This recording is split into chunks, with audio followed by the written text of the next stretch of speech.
Bill Bradley is now 81, and yes, the rumors are true. The man who became a Knicks legend was once booed so badly that fans threw coins and trash at him on the court. But what he just revealed about those dark early days will change how you see his entire career forever.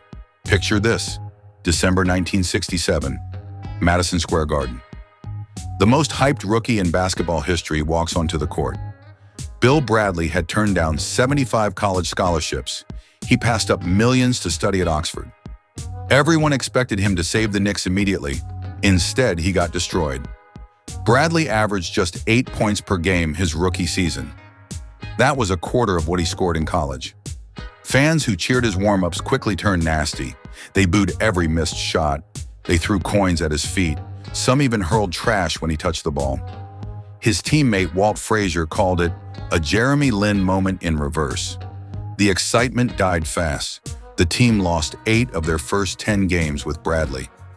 Coach Dick McGuire got fired after Bradley's 10th game.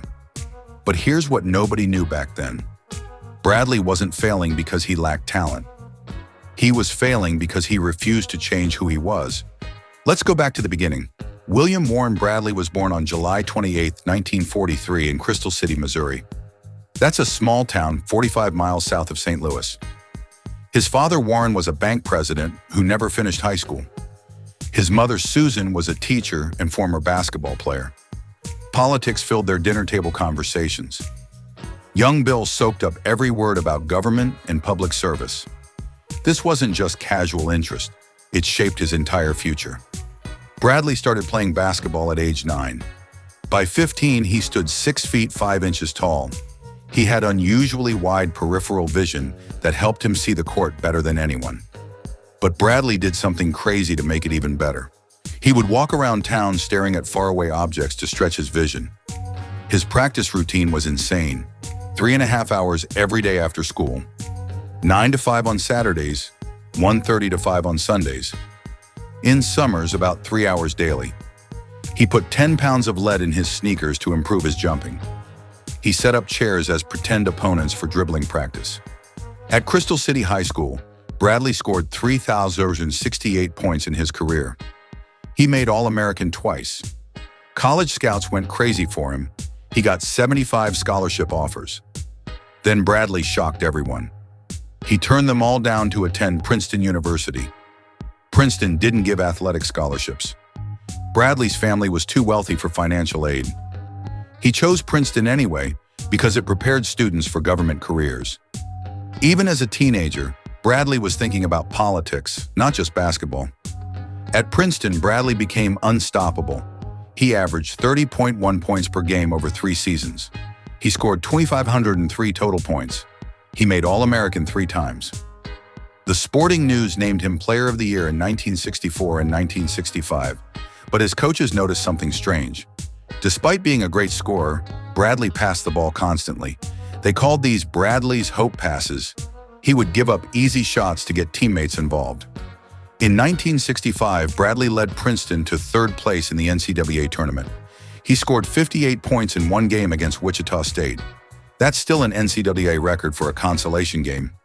He won the Sullivan Award as the top amateur athlete in America. Bradley also won Olympic gold in 1964 with Team USA in Tokyo. After graduating from Princeton, he accepted a Rhodes Scholarship to Oxford University. This delayed his NBA career by 2 years. At Oxford, Bradley studied politics, philosophy, and economics. When Bradley finally joined the Knicks in December 1967, expectations were massive. His contract was worth $500,000 when the average NBA salary was just $9,500. Fans expected instant success. Instead, they got disaster. The problem wasn't Bradley's talent, it was his position. The Knicks played him at guard instead of forward. Bradley had always been a forward. He wasn't fast enough to guard NBA point guards. The position switch killed his confidence. Red Holzman, the new coach, made things worse. He rode Bradley mercilessly, mocking his Ivy League background and expensive contract. Bradley felt like an object instead of a human being. He worried his pro basketball dream might never happen. The fan reaction was brutal. Despite his college fame and huge salary, Bradley couldn't deliver. Knicks fans threw coins and trash at him during games.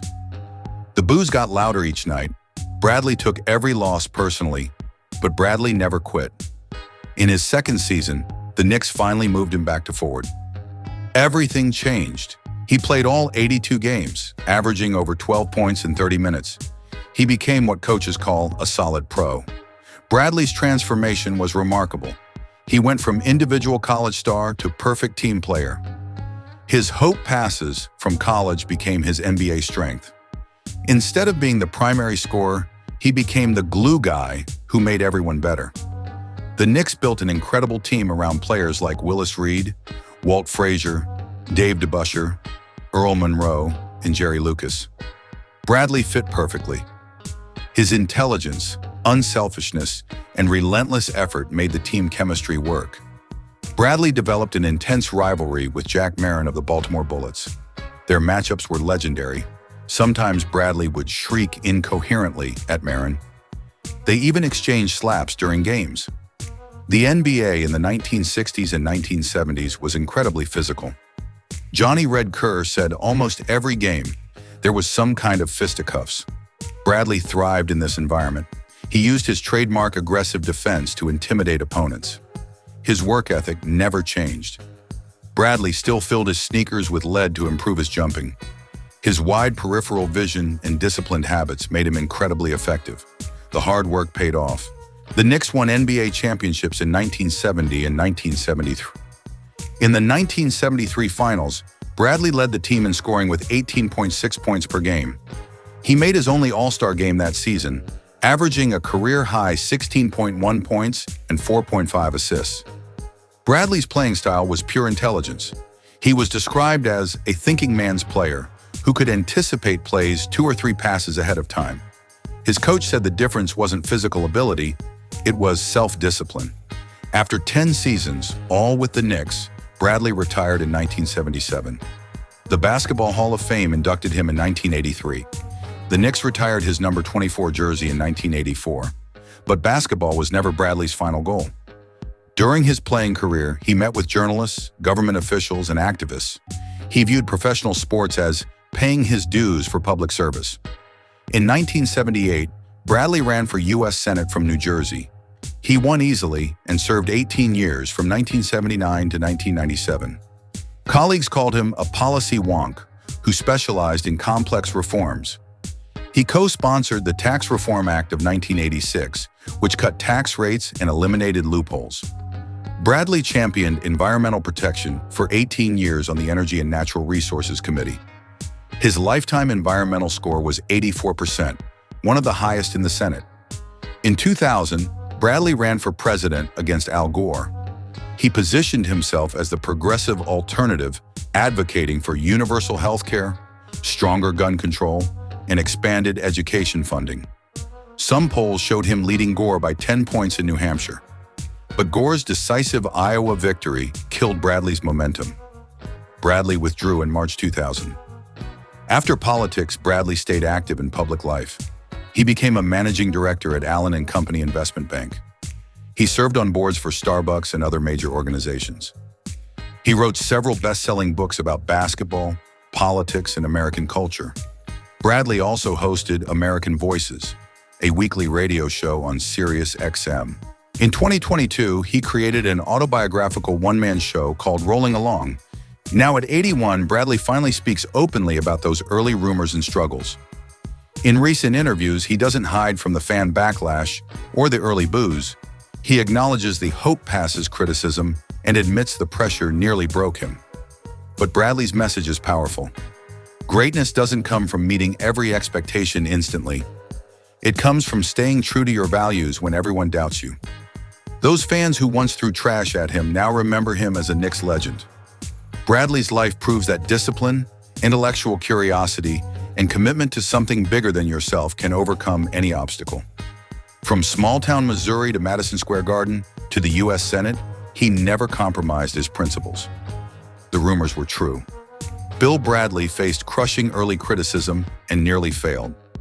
But his response to that adversity defined not just his basketball career, but his entire remarkable life. What do you remember most about Bill Bradley's career? Let us know in the comments below, and don't forget to subscribe for more incredible sports stories like this one.